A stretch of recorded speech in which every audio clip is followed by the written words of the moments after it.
Steve, Oram and I are heading up to Coton today to join residents for a walk along the GCP's proposed off-road route for the Camborne to Cambridge Busway. Steve is the Orchard Biodiversity Officer at the People's Trust for Endangered Species, so we'll be paying particular attention to the orchard, hedgerows and woodlands that the C2C will be cutting through. No, spartan, I think. Is it spartan? Yeah, choice. And I do like a bit of slow gin.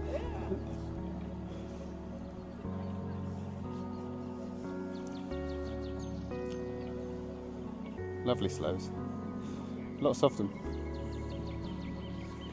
This is the good stuff in here. This is where you've got the deadwood habitat, and all of this wood debris here has been sort of like eaten by little insects and things which hatch out into the as moths and beetles, and they're the base of the food chain. That's what everything else lives on.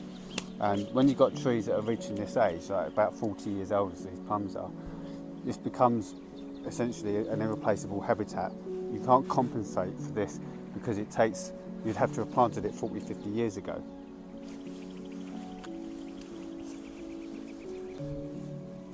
There's lots of these little rot holes in all of these trees appearing from one side of the orchard right through to the other side.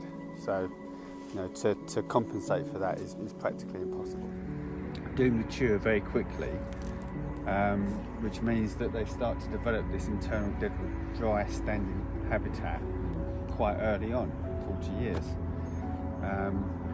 which is very rare in the rest of the environment, because the only other place you get it is in like old oak trees and old deciduous trees, and they take 300 years to get there.